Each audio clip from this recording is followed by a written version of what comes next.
Le gusta la trámite.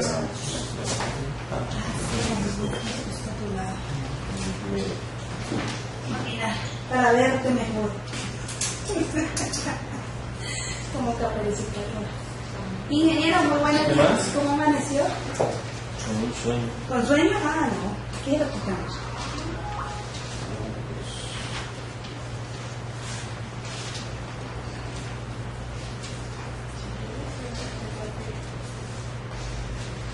Marta y café, ¿cierto? No sé que esté llamando a la marca que no digo. Ay, Hola, Marta. ¿y hasta ahora? Doña Marta, buenos días. ¿Nos escucha bien? Sí, claro, buenos días. Buenos días, ¿cómo amanece? Muy bien, muchas gracias. ¿Ustedes cómo amanecieron? Muy bien, gracias a Dios, sí señora. Ah, Ya vamos entonces a empezar. Voy a cuadrar por aquí algo de sonido. ajá. Está perfecto y arrancamos. Voy a compartirle mi pantalla.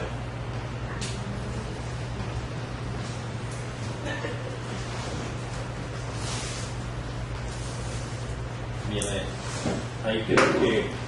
Ahí ya está viendo mi pantalla, ¿verdad? Sí, viejo. Ok, perfecto.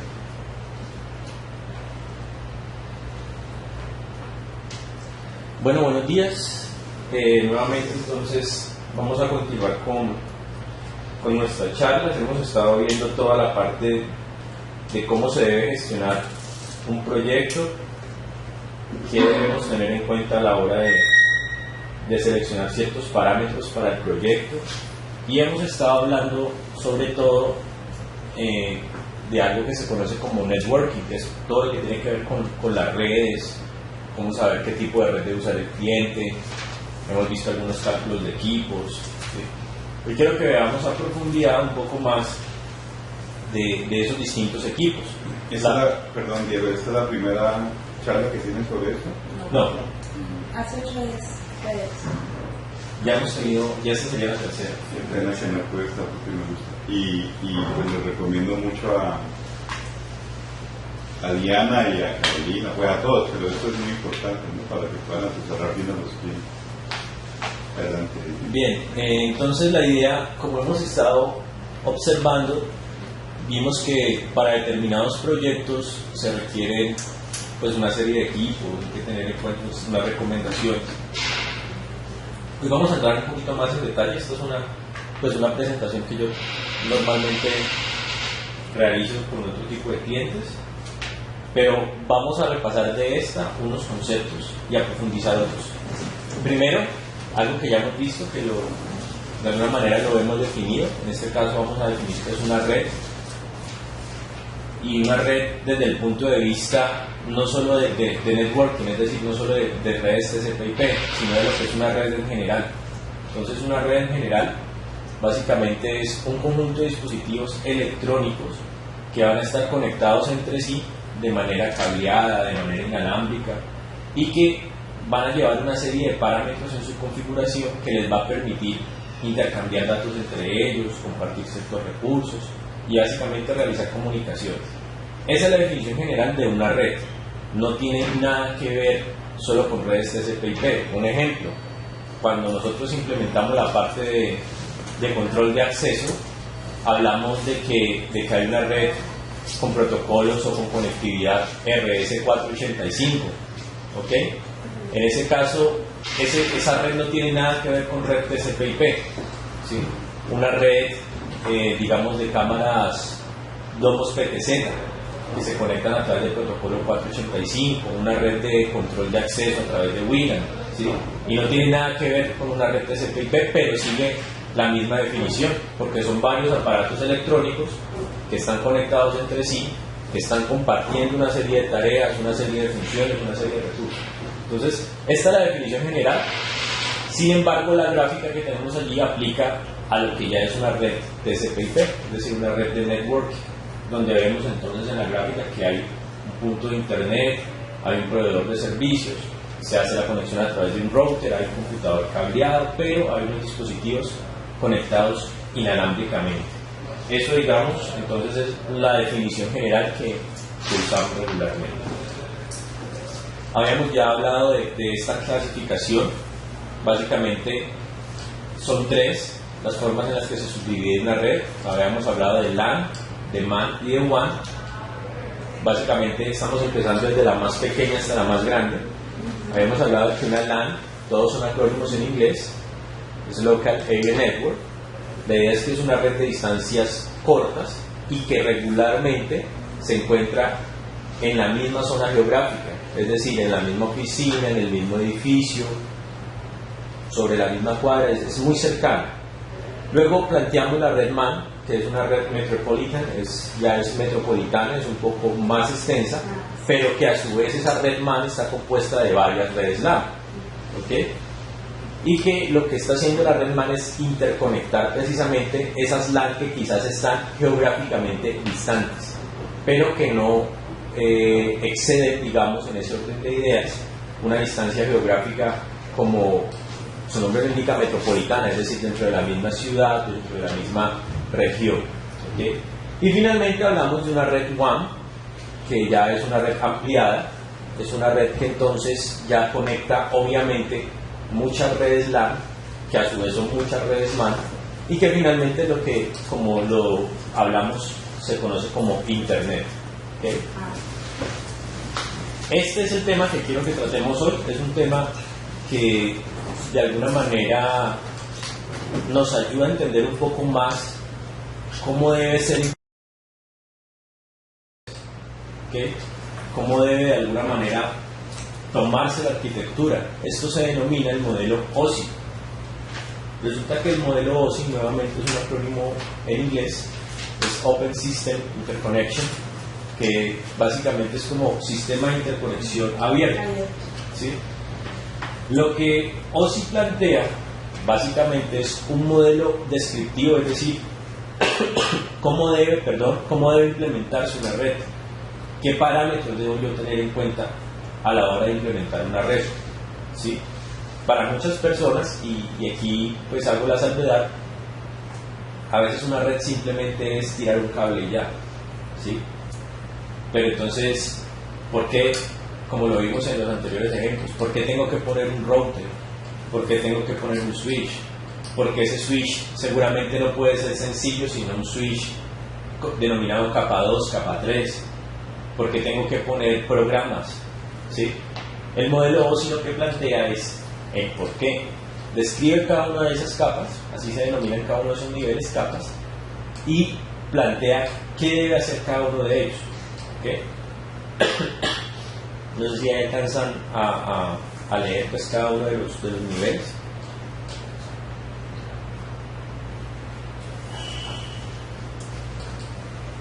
El primer nivel se denomina un nivel físico, ¿sí? Vamos a mirarlo entonces más en detalle.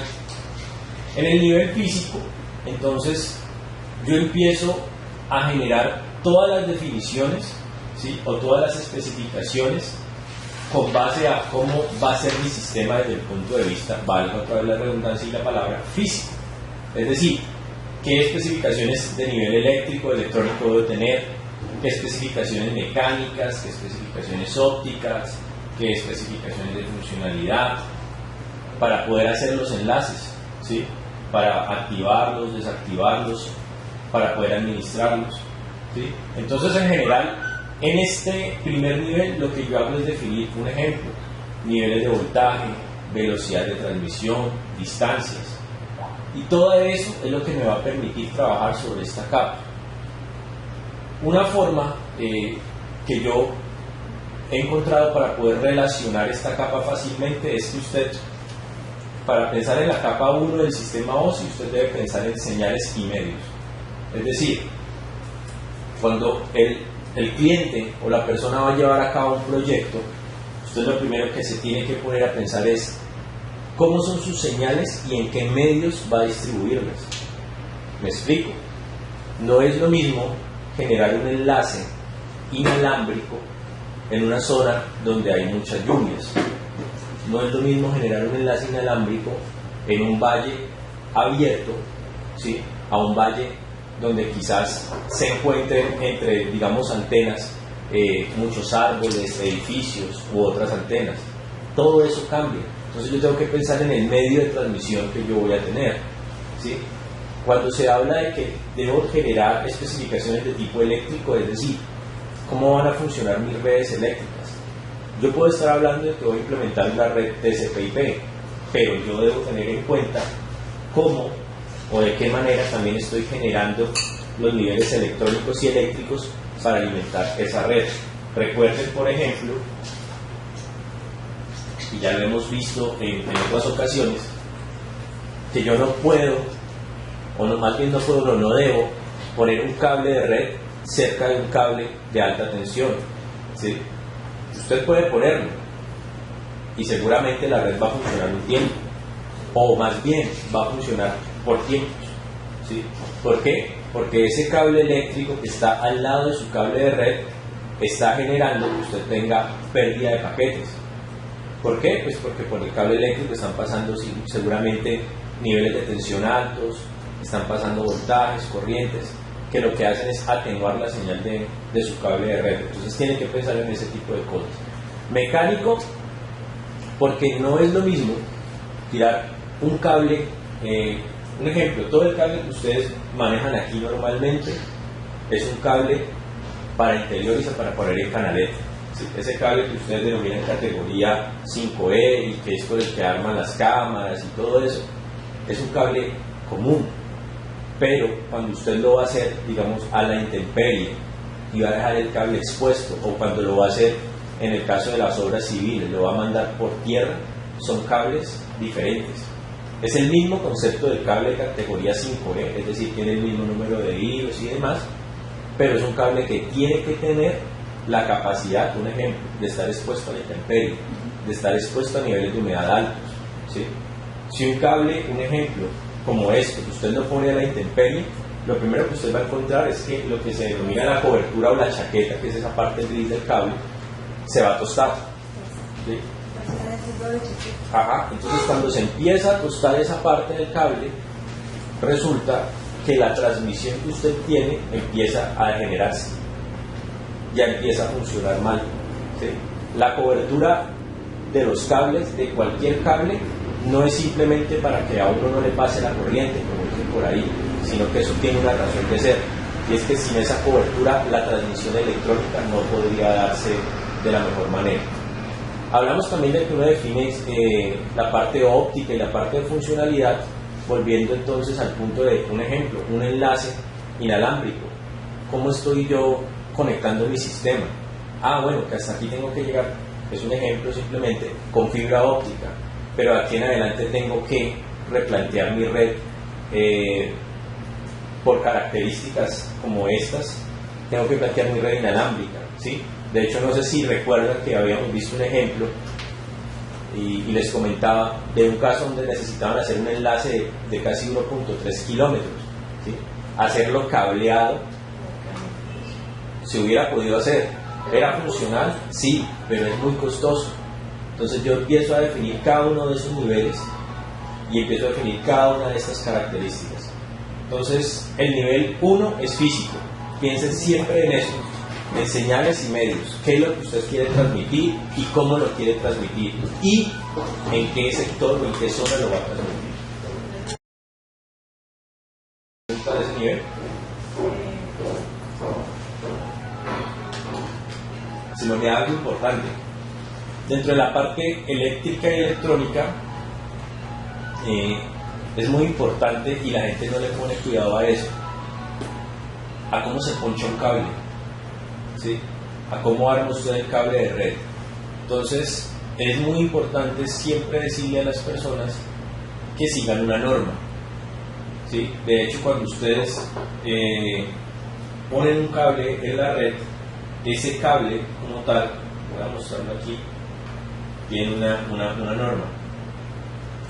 Pero no simplemente ponchar la misma no en ambos lados y ya. No, ese es el problema. ¿Cómo es? Precisamente lo que acaba de decir Carolina funciona, ¿sí? Pero hay un problema. Resulta que tú ponchas, a verlo aquí, cuando tú ponchas un cable, efectivamente lo que Carolina dice de alguna manera es cierto. Con que usted ponche aquí el color igual al otro lado, el cable funciona, no tiene ningún problema. Pero resulta que lo estás haciendo en una empresa o en una oficina donde tienes, digamos, 16 puntos de red. Y resulta que en una parte, en un punto, ponchaste el cable blanco, verde, verde, empezaste por ahí, pero por allá en otro empezaste blanco, azul, y en otro empezaste blanco, café. Esto te va a funcionar, pero lo que vas a ver es que esa red funciona por ratos. ¿Sí? O que cuando estés viendo comunicación entre los computadores, a veces se da y a veces no. Y si ya hay puntos de red, entonces tengo que mirar cómo está ponchado para seguir ponchándolo igual.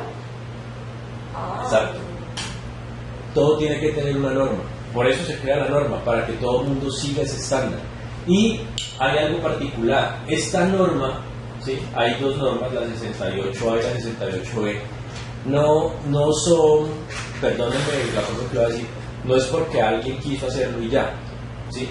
Eso tiene una razón de ser. Resulta que si ustedes algún día cogen un cable de red, le quitan la parte de la chaqueta, que es la cobertura, y de pronto se la quitan unos 15 o entre 15 y 20 centímetros, y ustedes ven cómo está entorchado el cable, es decir, cómo está entrelazado o cómo está hecha esa trencita del cable. Esa trenza no es aleatoria, esa trenza tiene un orden. Resulta que cuando el cable de red se conecta para que transmitan señales de red, que finalmente son señales electrónicas, cualquier cable que ustedes tengan por el cual ustedes estén enviando una señal de voltaje está generando algo que se denomina un campo magnético, y un campo magnético genera interferencias. Resulta que el cable de red, cuando le hacen esa trencita, eso tiene una razón de ser, y es que ese campo magnético se anula, el que está generando un cable con el del otro, ¿sí? Entonces, que se anule, un ejemplo, el campo que se está generando en el blanco verde con el verde, que se anule el campo magnético del blanco azul con el azul, ¿sí? Eso tiene una razón de ser. Si usted no respeta esa norma, lo que usted va a hacer es que no va a tener, digamos, la capacidad de generar ese filtro que le va a repeler esas atenuaciones. De hecho, si ustedes observan en algún momento los videobalun que ustedes denominan videobalun tipo PoE, tiene un orden. Usted no lo puede ponchar, perdónenme la expresión nuevamente, como a usted le dio la gana. Usted tiene que poncharlo con una norma. Si usted lo poncha con esa norma, usted esté garantizando que el videobalun le va a permitir llegar a las distancias que tiene que llegar. Y si yo poncho con esa norma y en la red hay otra, entonces... No, porque en el caso del videobalun PoE no lo estás poniendo en un punto de red. Directamente. Ahí no hay problema, ¿sí? Pero, por ejemplo, acá, la red de aquí, tiene ese problema. Hay puntos donde está ponchada una norma y hay puntos donde está ponchada otra norma. Entonces, por eso es que había en muchas ocasiones caídas. O uno decía, uy, pero mi red está lenta. Y por allá otros decían, pero a mí mi red le está funcionando perfecto. Es por eso. ¿Sí? Entonces, tiene una norma, hay que respetarla, no es aleatoria, ¿sí? Vuelvo y reitero, como Carolina dijo, si usted respeta los colorcitos, sí, le va a funcionar, pero hay una norma. Lo que usted hace de pronto hoy, un ejemplo, Carolina ponchó todos los cables de aquí, pero Carolina no siguió la norma. De aquí a mañana viene alguien y va a mirar y decir, pero ¿y qué norma hizo Carolina? Porque es que aquí ponchó uno, aquí ponchó, y es un desorden. Por eso se hace la norma, para que todo el mundo trabaje bajo un estándar. ¿Okay? Delito ¿y cuál es el más común? Bien, la más común es la A. Esta. Pero se puede hacer cualquiera de las dos. Sí, lo que pasa es que dependiendo, recuerden, el cambio de esos colores lo que va a implicar es velocidades. Un ejemplo. ¿Por qué? Porque las atenuaciones van a ser distintas. La atenuación que va a tener ese campo magnético es distinta si la ponchas de una forma y si la ponchas de otra. Nada más, menos. ¿Sí? Ejemplo, pues un poquito más puntual, lo de los volume tipo UTP, tipo PoE, ¿sí? Si ustedes en esos volume quieren garantizarle al cliente que puede mandar voltaje hasta tantos metros, tienen que seguir la norma.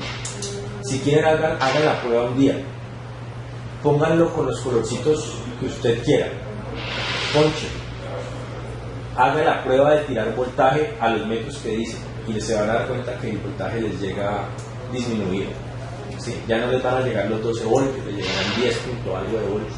¿Por qué? Porque se atenúa. Entonces ahí es importante conocer ese principio. En la parte de redes hay algo que se denomina una lógica. Resulta que, pues creo que a manera ya general, muchos ya entienden que las computadoras manejan algo que se denomina un sistema binario, es decir, unos y ceros. ¿Sí? Hablándolo electrónicamente, para la computadora un 1 es un voltaje y un 0 es otro voltaje. Pero resulta que si usted se pasa o disminuye un poquito ese voltaje, el sistema toma el dato diferente. ¿Sí? Entonces por eso es que se ven esas pérdidas de paquetes y demás. ¿Okay?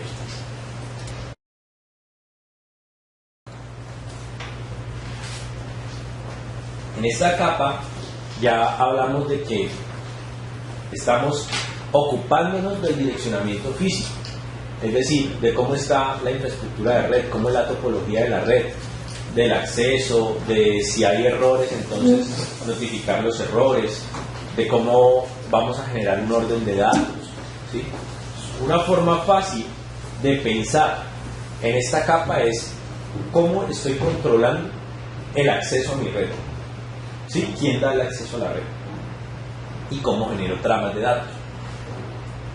Un ejemplo, para conectarse a cualquier red inalámbrica, ¿será que simplemente usted dice me quiero conectar, o usted dice al computador active la red inalámbrica y él se conecta y ya? Normalmente ustedes, ¿qué tienen que hacer?